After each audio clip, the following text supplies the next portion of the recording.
পশু পাখিদের গ্রীষ্মকালীন খাদ্য ব্যবস্থা সহ বৃক্ষরোপণ করে সেবা মঞ্চের উদ্বোধন।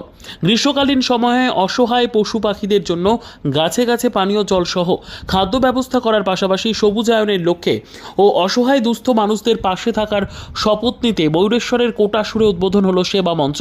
মূলত এই সেবা মঞ্চ গ্রীষ্মকালীন সময়ে অসহায় পশু পাখিদের জন্য ময়ূরেশ্বর 2 নম্বর ব্লক এলাকার বিভিন্ন গ্রামের গাছে গাছে খাবার, জল ও শস্যজাতীয় খাবার ব্যবস্থা নিল আজ থেকে।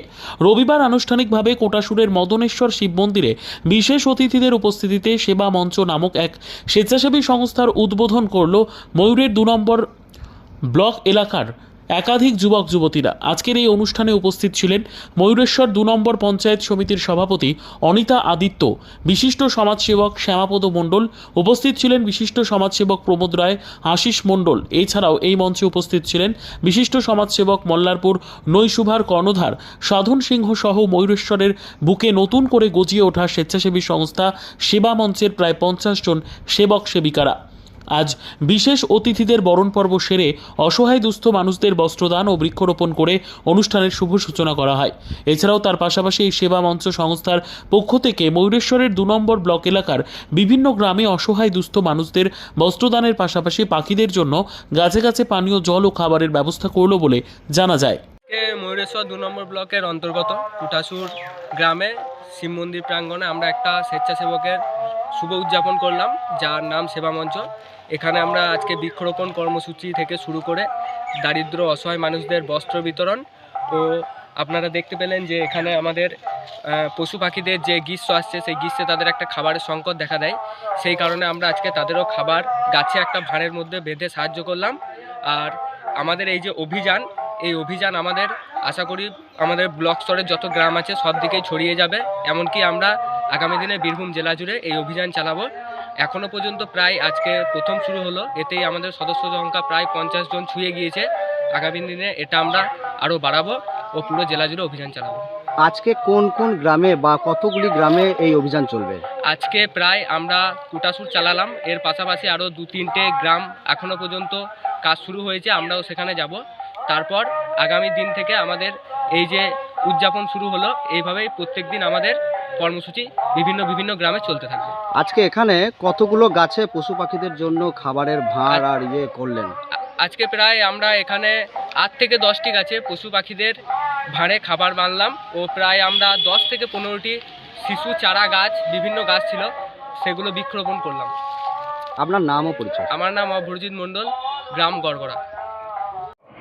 আমরা এই যে শুধু পেপারে পড়ছি, নিজেরাও অনুভবও করছি বিশ্ব উষ্ণায়ন নিয়ে, তাপমাত্রা বীরভূমের আজকে 41 ডিগ্রি উঠে গেছে। কিন্তু শুধু পড়লেই হবে না, আমাদের কিছু ভাবতে হবে। আমাদের সত্যি সময় এসেছে ভাবতে, আর শুধু ভাবলেই হবে না, করেও দেখাতে হবে। আর এটাও আমরা জানি যে 18 বছর বয়স বা 21 বছর বয়স নিয়ে প্রচুর কবিতা লেখা হয়েছে, তবু তারা নিঃসৃত করে। সেই উদ্দেশ্যে আমরা 50 জন সদস্য আপাতত সংগ্রহ করেছি। তাদের নিয়ে আমাদের কাজ হচ্ছে আমাদের ময়ূরেশ্বর 2 নম্বর পঞ্চায়েত সমিতির সমস্ত পঞ্চায়েত এলাকায় বৃক্ষরোপণ করা, তাদের রক্ষণাবেক্ষণ করে করে তোলার দায়িত্ব নেওয়া, এবং সেই সাথে আরও একটা কাজ বিশেষভাবে সেই গাছে গাছে আমরা এই জিনিস আমরা লাগিয়ে রাখবো। এই যে প্রচণ্ড দাবদাহে আমরা ছায়াতে গিয়ে আশ্রয় নিচ্ছি, কিন্তু পশু পাখিরা আজকে তাদের আশ্রয় নেওয়ার মতো কোনো বড় গাছ যদি আছে, পুকুরে জল নেই, তারা খাবে কি?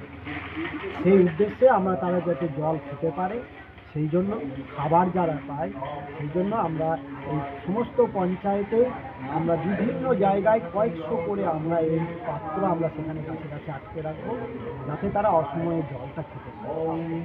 আরও একটা প্রোগ্রাম নিয়েছি, আমরা রাস্তাঘাটে বিভিন্ন পশু পাখি, বিশেষত কুকুর, তাদের দেখেছি অসহায় অবস্থায় মরতে, চিকিৎসার অভাব, রোগে আক্রান্ত, তাদের যাতে এইভাবে মরতে না হয়, তাদেরকে যাতে তাদের সুস্থ করে তোলা যায়, সেই রকম আমরা একটা প্রোগ্রাম আমরা নিয়েছি। আরও একটা প্রোগ্রাম নিয়েছি, মানুষের পাশে অসহায় দুস্থ মানুষদের আমরা দেখেছি তাদের থাকার জন্য ফুটপাত আছে, মাথার ওপর চাল, ভিক্ষার পাত্র যদিও আছে, মাথায় একটা বিরাট, সেই সকল অভাবতে আমরা হাত ধরে টেনে তোলার একটি চেষ্টা করছি।